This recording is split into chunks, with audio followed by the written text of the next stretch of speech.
Hello everyone. Thank you so much for viewing this video. Before we get started with discussing the contents of the video, I wanted to introduce my nonprofit, the Accelerated Training Program. Our vision is twofold. First, we want to expose all marginalized groups to cybersecurity education, as well as removing the systemic exclusion of cybersecurity education to marginalized groups. Our website is www.t-atp.org. And if you would like to partner or want to learn more, please visit our contact page where you can fill out your name, your email, and a message, and we will get back to you. And again, thank you so much for viewing the contents of this video. Please check out the nonprofit when you have a moment, and let's get to the video. Hello, everyone, and welcome to day 14. We're in my favorite section, web applications. Web is life. It's the sustenance we need for this world. Okay, I'm dreaming of secure web apps. Let's get to the story. Elf McSkitty was sipping her coffee when she saw on her calendar that it was time to review the web application security. An internal web application is being developed to be used internally and manage the cybersecurity team. She calls Elf Exploit McRed and asks him to check the in development web application for common vulnerabilities. Elf Exploit McRed discovers that the local web application suffers from an insecure direct object reference IDOR vulnerability. Uh-oh. Okay, learning objectives. We're going to learn about web applications, the Open Web Application Security Project, OWASP Top 10, and IDORs. So, a web application is a piece of software that we can use via a web browser. Unlike computer programs and smartphone applications, a web application does not require any installation on the user's system to make use of it. To use a web application, we only need a web browser. So, for example, we can use Firefox, Microsoft Edge, Google Chrome, or Safari. This has many advantages for the user. Since it's only a web browser, a user can access a web application from a Microsoft Windows system, a Mac computer, or a Linux system. If a user can use a modern web browser, they can access the web.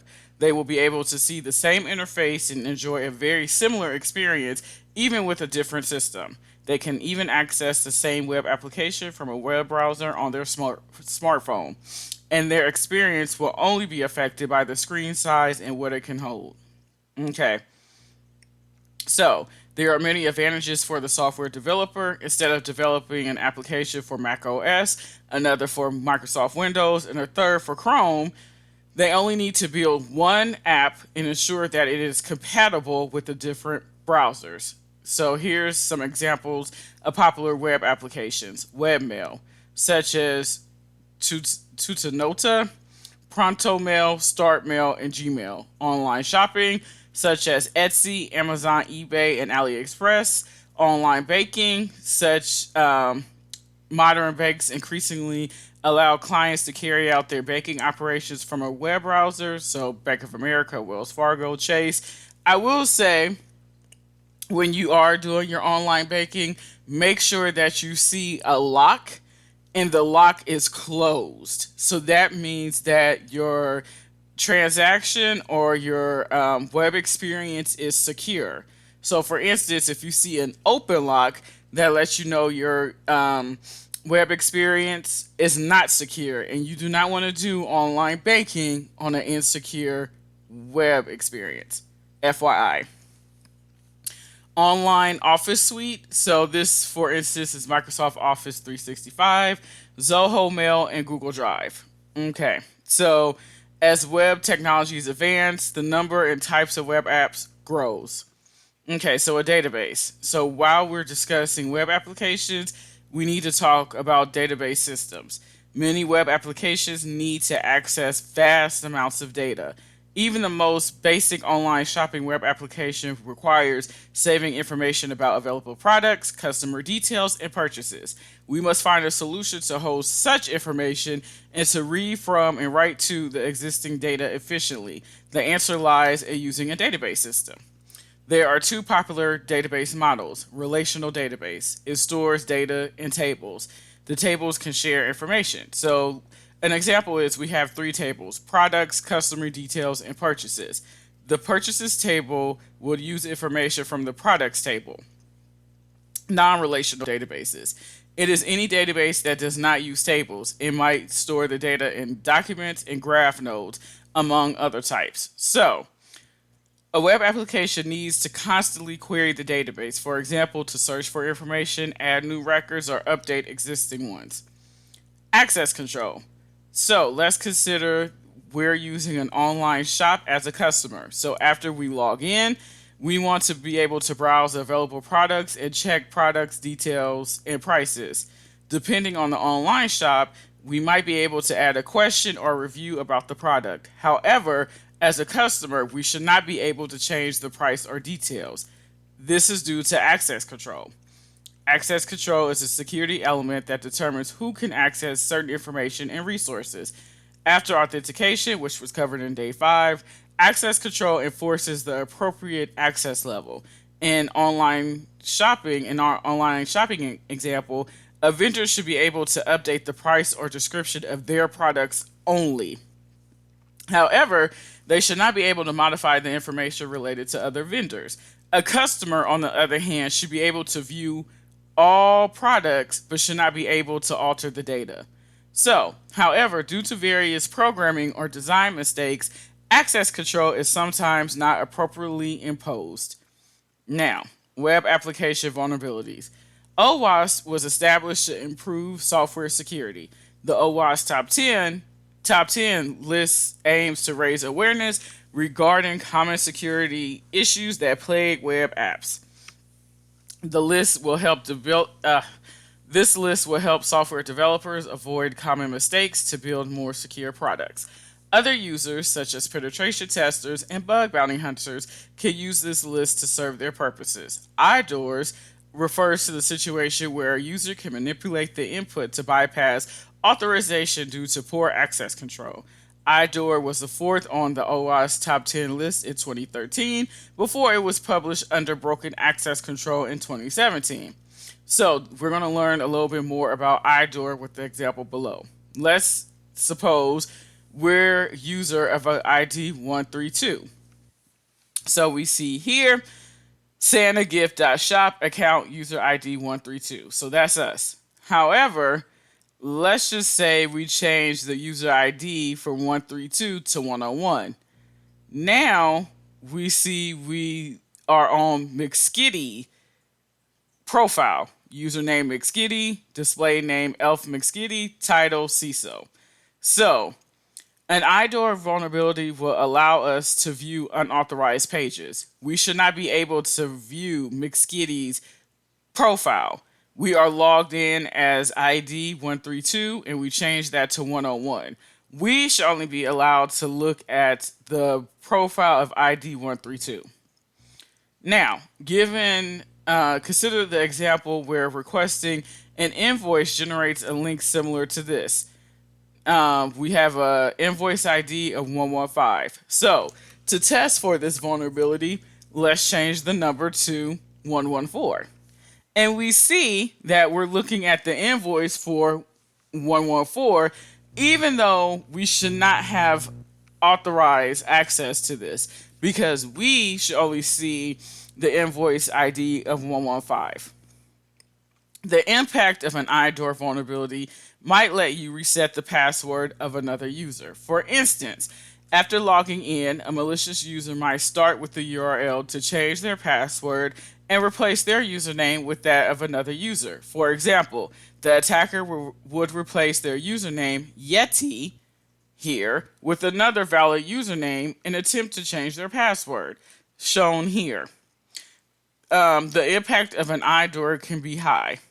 Okay, so let's start our machine because we're going to play with IDORs.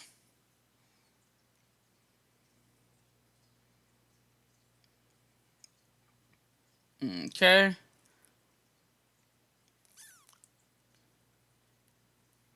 Okay, so I'm going to start the attack box.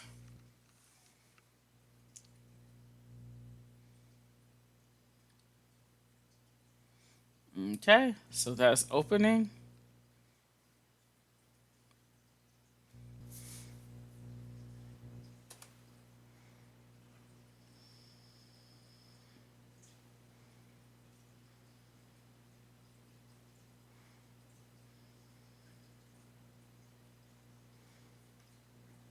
Okay, so let's go to 10, 10, 179, 49, 80, 80.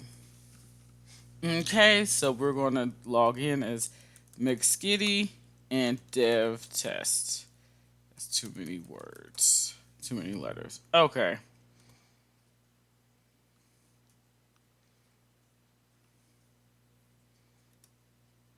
Okay, so let's see if we do. Ah, okay. Let's say 10. Oh, 2.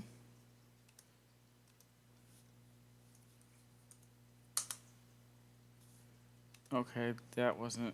Oh, okay, so that's Elf McBlue. So let's try 100. Okay, so 100 doesn't exist. 101, that's us. Usually you try to go down, but that doesn't exist. So 103. Wait, who's 101? Okay, 102, 103.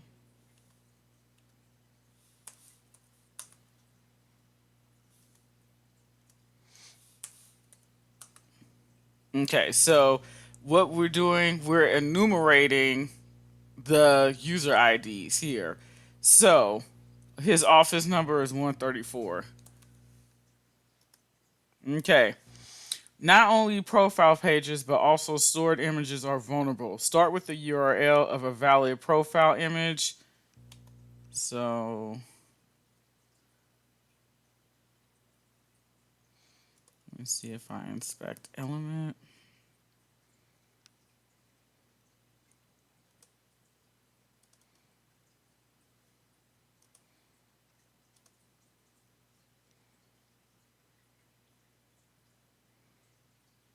Okay, so I'm gonna copy this and I'm gonna say here. I'm gonna change this to images 105.png.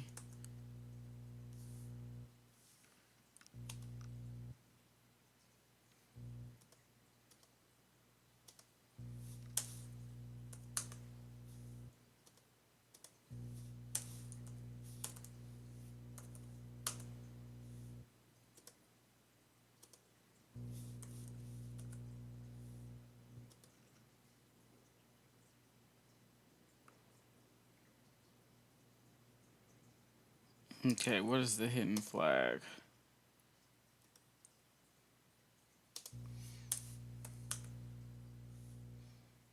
Okay, so this is okay. Close the door. Okay, I figured because it was like, wait, it was showing. So let me try to do 100. Okay, so THM, close the door. Okay. And if we like iDoors, it's the Advent of Cyber Classic. If we want to learn more, there's a dedicated room on iDoors, or we could check out the Corridor Challenge. So, iDoors allow us to view unauthorized data, and when you have numbers, as we did here, the best thing to do is go up or down. So originally we were at 101, we went to 100. That didn't exist, so then we started going up, and we found Elf Pivot McRed, and then noticed that again for images, and so instead of you doing users, we did images, and we found a valid image of 101, and we re-enumerated to like 108 that didn't exist, And so then I was like, okay, I know 101 to 107 exists. 108 doesn't exist. Let me try to do 100. And that's how we found this. Okay, so I hope you learned something in this video. Again, web is life, it is the sustenance we need for this world. Web is everything, everything. So I can't wait to see you in the next video. We are 11 days out from Christmas. So I wonder what Bandit Yeti and his goons and yeah, his goons going what they're going to try to do to ruin Christmas. Okay, have a good day. Bye.